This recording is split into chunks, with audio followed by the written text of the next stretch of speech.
አንድ ሰው መጽሐፍ ቅዱስን ብድግ አድርጎ ዝም ብሎ ተሸክሞት ሲመለከተው ምስጢር አይረዳም። መንግሥተ ሰማያት መልካም ዕንቁን የሚፈልግ ነጋዴ ትመስላለች።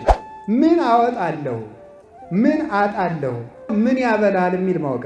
አሁን አንድ ሰው ገዳም መጥቶ ከረሚላ ቢል ይከስራል። የሚሸጥበትን ማወቅ አለባችሁ። መቼና የትን ለይተን ማወቅ። ጌታ ያለ ምንድን ነው? የምነግራችሁ ነገር ነበረኝ፣ ነገር ግን ዛሬ ልትሸከሙት አትችሉም። ያለ ጊዜው መከራ ብቻ ሳይሆን ጸጋ ራሱ ጥፋት።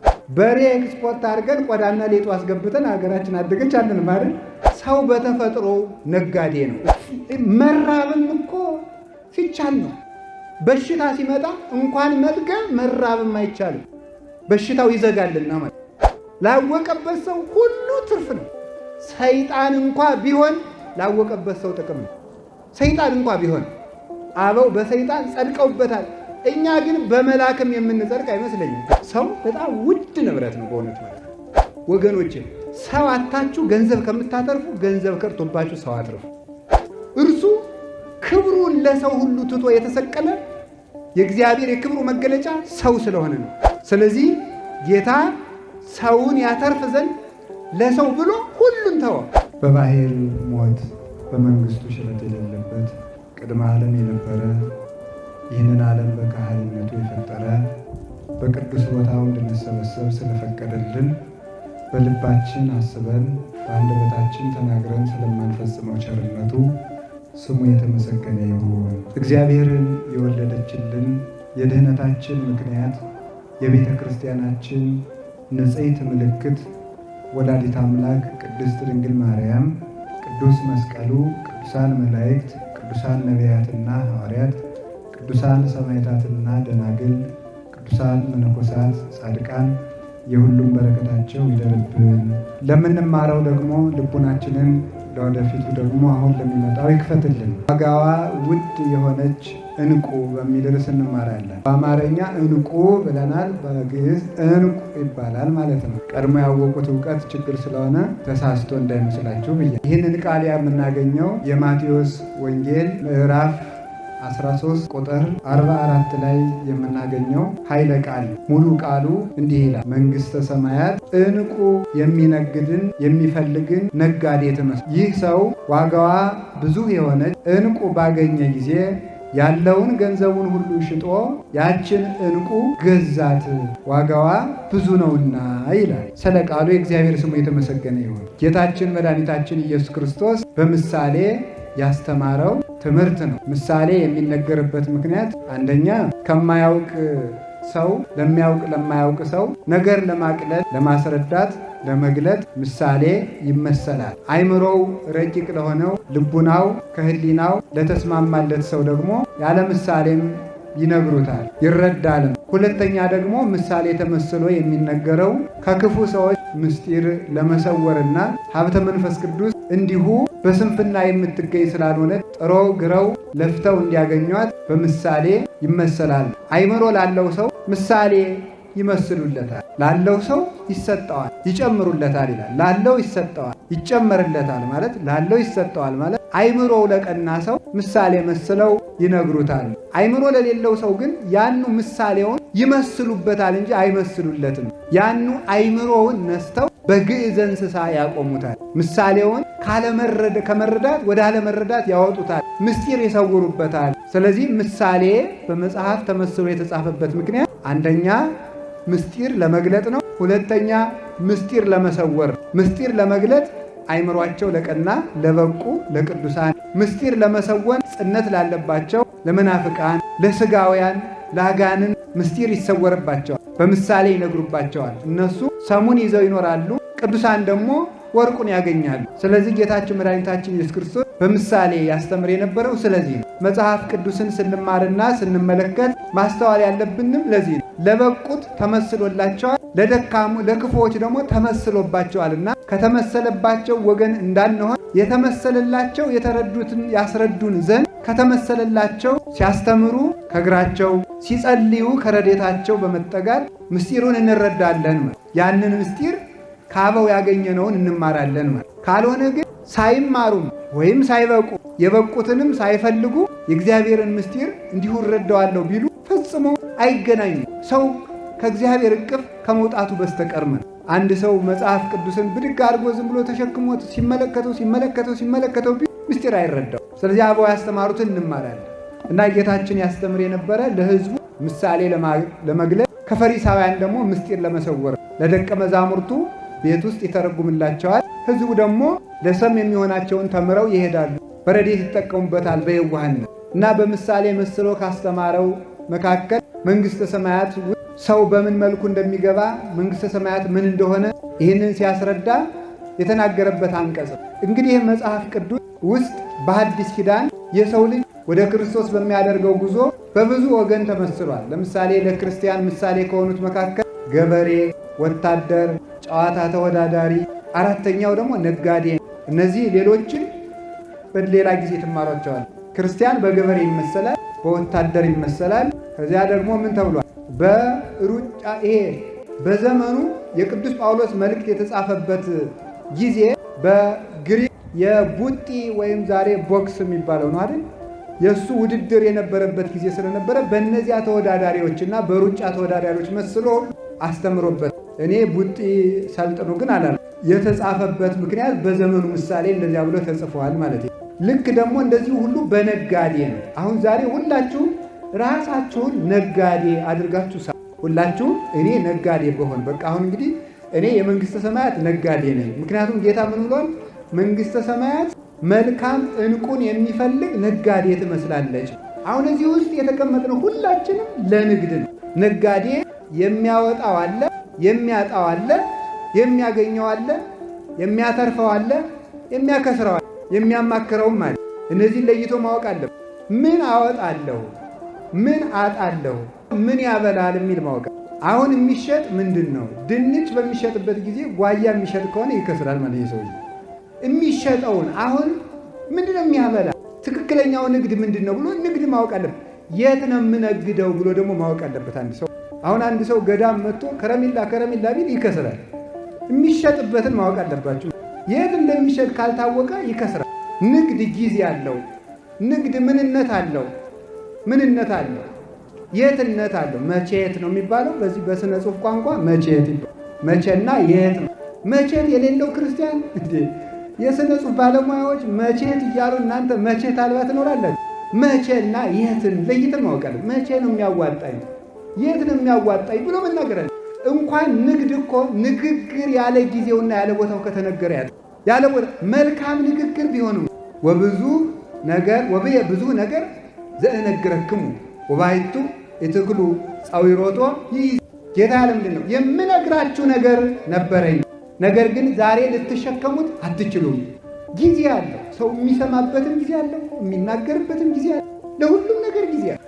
ያለ ጊዜው መከራ ብቻ ሳይሆን ጸጋ ራሱ ጥፋት። ያለ ጊዜው ከመጣ ጸጋም ቢሆን ጊዜ ያሻዋል። በእውነቱ ማለት እግዚአብሔርን ታገሰው፣ ቆየው፣ እርሱም ርስትን እንድትወርስ ያደርግሃል ይላል ቅዱስ ዳዊት።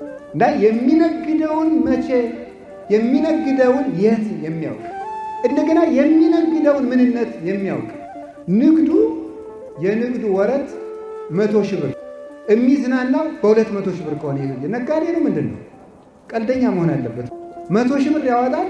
100,000 ብር አይነቱ ነው። ወይም 100,000 ብር ያተርፋል፣ 200,000 ብር ያወጣል። ነጋዴ ማለት በራሱ እኮ በኢኮኖሚክስ ትምህርትም እናንተ እንደምትሉት እኔ ተውሸ ነው እንደምትሉት እኮ አንድ ሰው ነገደ የሚባለው ወጩ አንሶ ገቢው ሲበዛ የነጋዴ ይባላል። ወጩ አንሶ ገቢው ሲበዛ ይህ ሰው እየነገደ ነው። ሀገርም አደገች የሚባለው እንደዚያ ነው። እንግዲህ እሱን ለገቢዎች ሚኒስቴር እንተዋለን፣ የሚያገባኝ ነገር የለም። ዋናው ሀገርም አደገ የሚባል ጥቂት አስወጥታ ብዙ ስታስገባ እንደሱ ነው እንጂ በሬ ኤክስፖርት አድርገን ቆዳና ሌጦ አስገብተን ሀገራችን አደገች አለን ማለት ከነ ነፍሱ ሰጠን ሙት ቆዳ ተቀብለን ኢትዮጵያ በለጸገች መቼም አንልም ማለት። ስለዚህ ምን ያሻዋል ማለት ነው። ወጪውና ገቢ ተለይቶ የምታወቃለን። ዝም ብሎ ሰው እኮ ነው እና ንግድና ወጪና ገቢ የምታወቃለን እና የምናወጣው ጥቂት የምናገኘው ብዙ ኑሮ ማለት ይሄ ነው። በአጠቃላይ በምድር ያለ ነው የህይወታችን መንገድ ኑሮ። አጠቃላይ የሰው ልጅ ኑሮ በራሱ ንግድ። ፖለቲከኞች ይላሉ በጣም ምንድን ነው የሚባለው? ማን ኢዝ ባይ ኔቸር ፖለቲካል አኒማል ይባላል አይደል? ሰው በተፈጥሮ ፖለቲካዊ እኔ አላልኩም፣ እናንተ ነው ያላችሁ። ሰው በተፈጥሮ ፖለቲካዊ ነው እኔ ያልኩት። እንስሳ ያላችሁ እናንተ ናችሁ። ራሳችሁን እንስሳ አትበሉ። ስለዚህ ሰው በተፈጥሮ ፖለቲከኛ ነው ይላሉ። እንግዲህ ፖለቲከኞች ነው እንደዚህ። እኔ እንደዚህ ምንድነው ምክንያት? ፖለቲካ ማለት እንዴት እንጠበቅ ማለት ስለሆነ ሰው ራሱ ፖለቲከኛ ነው ይላሉ። ለምሳሌ ጓሯችን አይጥ እንዳይበላው ምን እናድርገ? ይህም ፖለቲካ ነው። ይህ ፖለቲካ ነው። ባክቴሪያዎች እንዳይገሉን ውሃ ፍልተን እንጠጣ። ይህም ፖለቲካ ነው። ፖለቲካ እንዴት ተጠንቅቀን እንኑር ስለሆነ ይህም ቢሆን ፖለቲካ ነው ነው የሚሉት እንግዲህ ለባለሙያ እንግዲህ እሱንም ለፖለቲከኛ ትቻለ። ግን እኔ ከሱ ይቅድቅ ሰው በተፈጥሮ ነጋዴ ነው። እስኪ ለምሳሌ ስንወለድ የስንት ወር ሰው ነበር? የ9 ወር ከ5 ቀን ከ10ም የሚያደርጋል አንዳንዱ ልጅ ከ5 ቀን። እድሜ ራሱ እኮ ንግድ እኮ ነው ማለት። እድሜ ራሱ ንግድ ነው ይሁላችሁ ማለት። እያተረፍን ነው የምንኖረው ማለት። አሁን መጀመሪያ ከእናታችን እቅፍ እያልን ምን ነበር የምናደርገው? ጡት ነበር የምንጠባው። አሁን ምን እናደርጋለን? እንበላለን አይደለም? ይህም ትርፍ ነው በእውነቱ። ሰው በህይወት ዘመኑ ለቅሶ ነበር። አሁን እያደረጋቸው ንግድ እኮ ነው ይሄ። እያለቀስክ ተወለድክ፣ ዛሬ ትስቃል። ይሄ ንግድ ነው። ሳቅን ያተረፍከው በመኖር ኑሮ ሳቅን አተረፈ። ስንወለድ ምንድን ነበር? እርቃናችን። አሁን ምን አትርፈናል? ልብስ አትርፈናል። ስንወለድ ቢማከሩብንም ቢመክሩንም አናውቅም ነበር። አሁን ለመምከርም በቅተናል። መቼ ሁላችሁም እኮ አሁን እኮ ማይኩን ብሰጣችሁ ስብከቱንም አትለቁትም አይደል? አሰሩትም እንጂ ለነገር እኮ ጎበዞች ናቸው። ታሽሩታላችሁ እናንተም ቢሆን ማለት ነው። ስለዚህ ሁሉም ሰው አሁን ይሰብካል። ግን ቁም ነገሩ ምንድን ነው? ክፉና በጎ ለመለየት የበቃ ነው። እሱም ንግድ ነው። በእንዴት ያለ አይምሮ! ሰው ተጠንቅቆልን እንኖር ነበር። ተጠንቅቀን ለመኖር የሚያስችል አይምሮ ሰጠ። ሰው ሩጦልን እናመልጥ ነበረ። ሩጠን የምናመልጥበትን እግር አተረፈ። ድሮ አውሬ ቢመጣ እናታችን አዝላ ሩጣልን ነበር የምናመልጥ። አሁን እኛው ሩጠን የምናመልጥበት አግኝተናል። ድሮ ምንም መጉረስ የማይችል እጅ ነበረን። አሁን የሚያጎርስ እጅም ይዘናል። ይህም ትርፍ ነው። ድሮ ሆዳችን ቢቆርጠን ራሳችን ቢፈልጠን እርር ብለን እናለቅሳለን፣ እናታችን እናስቸግራለን እንጂ ይሄን አመመኝ እንኳን አለ። ያለ ፍላጎታችን የሆነ መድኃኒት ቢግቱን ይሄ አይሆነኝም ማለት አፋችን አልፈታም ዝም ብለን መጋት ነበር። አሁን ግን ይሄን አልበላም ይሄን አላደርግም ብለን ክፉና ደጉ የምንናገርበትን የምንለይበትን አንደበት አግኝተን የሁሉ ትርፍ ነው። ራስን ችሎ መቆም ትርፍ ነው። ከወደዱት መድረስ ትርፍ ነው። ከወደዱት ደርሶ መዋል። ሰዎች እኮ እኛ ብዙ ጊዜ ጸጋችንን የምናደንቀው ከሰው ትከሻ ላይ ስናየው ስለሆነ ነው እንጂ ውሎ ማደር እንዴት ያለ ትርፍ ንግድ መሰላችሁ? ተንቀሳቅሶ ማደር፣ ተንፍሶ ማደር፣ ተቀምጦ መዋል ራሱ እኮ ትርፍ ነው። ተጎለቱ ስራ ፈታችሁ አለ። የማያስቆም የማያስቀምጥ ደዌ ያለባቸዋል። መቆም ትርፍ ነው በእውነቱ ማለት ነው። መራብም እኮ ሲቻል ነው። በሽታ ሲመጣ እንኳን መጥገብ መራብም አይቻልም። በሽታው ይዘጋልና ማለት። ስለዚህ ሁሉም ነገር ይህ ዓለም ለትርፍ የተፈጠረ ነው። ሰው ነጋዴ ነው። ይህ ዓለም ለትርፍ የተፈጠረ ነው። አበው በዚህ ዓለም አተረፉ። ያላተረፉበት ነገር እኛ እንዳንከስርበት እግዚአብሔር ይርዳን። እድሜ ትርፍ ነው። እድሜ ትርፍ እኮ ነው። 50 ዓመት እንኖራለን፣ የዘላለም ሕይወት እናተርፍበታል። ዳዊት በ70 ዘመኑ የአምላክ ልብ የሚባል ዘላለማዊ ስምን አትርፎም። ዘላለማዊ ስምን አባቶቻችን በሁሉ ነገር ነግደው አትርፈዋል። በእውነቱ ማለት 3 ሰዓትን ያተረፈባት ሰው አለ። ይህ የሚደንቀኝ ሰው በቀኝ የተሰቀለ ወንበዴ በቀኝ ተሰቀለ፣ 3 ሰዓት ተሰቅለዋል፣ አተረፈባት። ያኛው ደግሞ ከሰረባት። ሞኝ ሰው ከመልካም ዘመኑም አያተርፍም፣ ከክፉ ዘመኑም አያተርፍም። ቢያንስ እኮ ሰው በመልካሙ ካልተጠቀመ በክፉ መጠቀም አለበት። በዚህም ያልተጠቀመ ሰው ነው ይሄ ሰው ማለት። ስለዚህ ላወቁበት ሁሉ ማትረፊያ ነው። ማጣት ማትረፊያ ነው። ማግኘት ማትረፊያ ነው። መሾም ማትረፊያ ነው። መሻርም ማትረፊያ ነው። ርስት መውረስም ማትረፊያ ነው። መሰደድም ትርፍ ነው። ላወቀበት ሰው ሁሉ ትርፍ ነው። ሰይጣን እንኳ ቢሆን ላወቀበት ሰው ጥቅም ነው። ሰይጣን እንኳ ቢሆን አበው በሰይጣን ጸድቀውበታል። እኛ ግን በመላክም የምንጸድቅ አይመስለኝም። ግን አይዟችሁ እንጸድቃለን።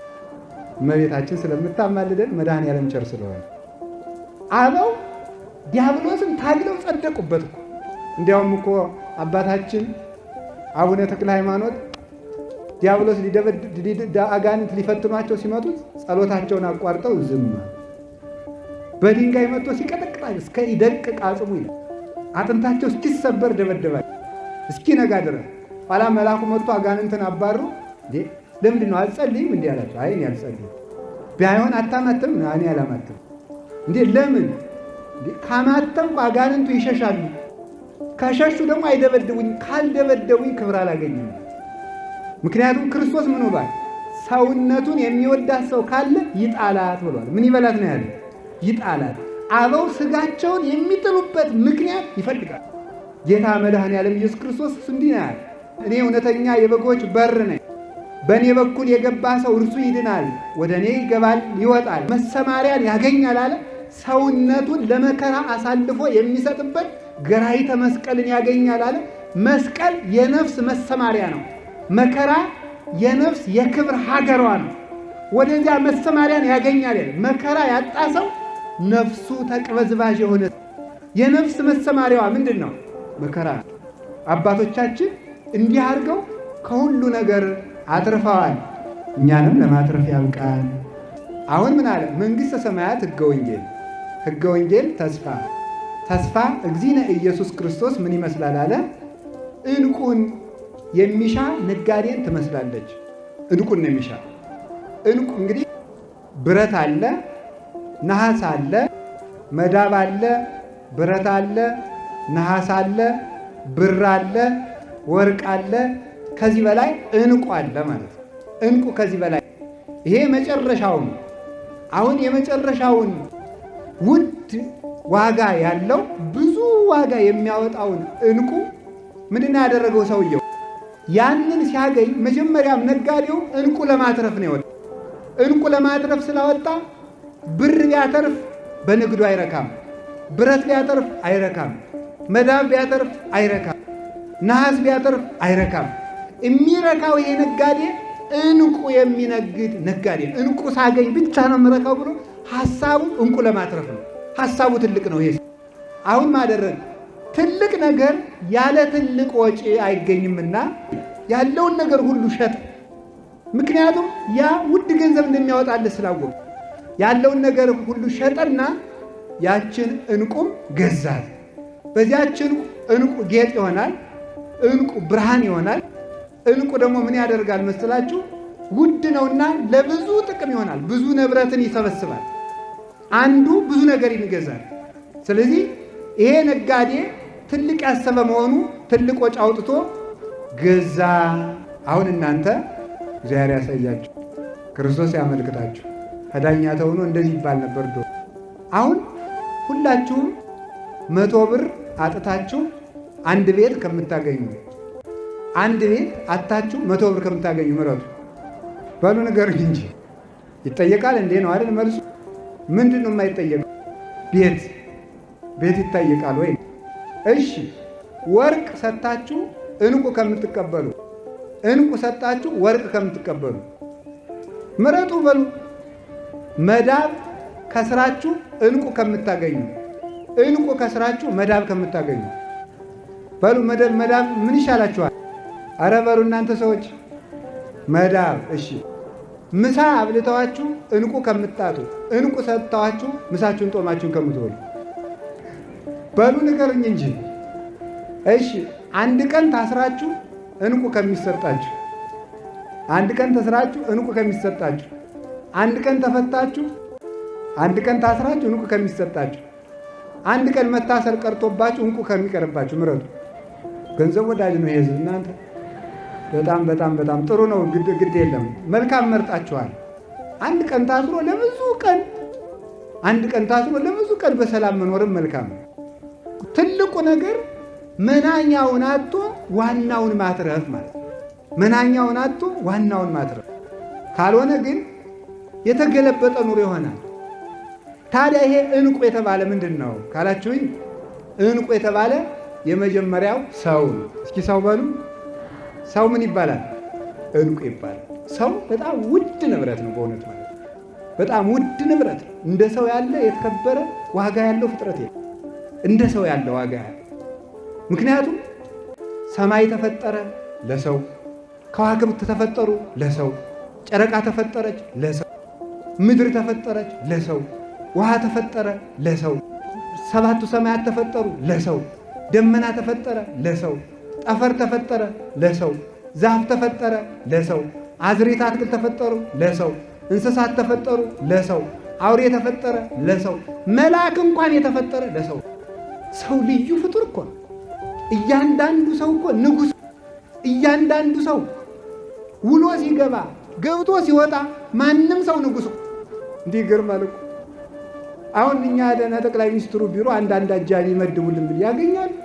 ሰራዊቱ ማለቁ አይደል? ያልቃል እኮ ያልቃል። እግዚአብሔር ግን ለእያንዳንዳችን አንዳንድ ጠባቂ መልአክ ሰጥቶን በመልአክ እኮ ነው የሚያጅበን እግዚአብሔር።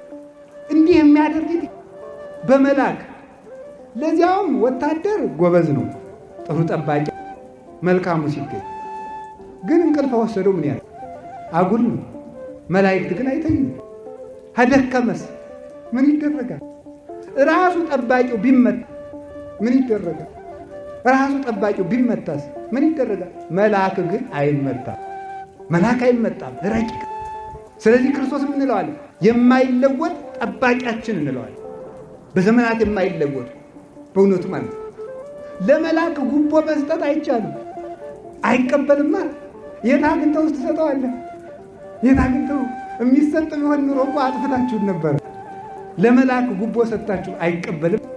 የሚሰጥም የለም የሚቀበልም የለም።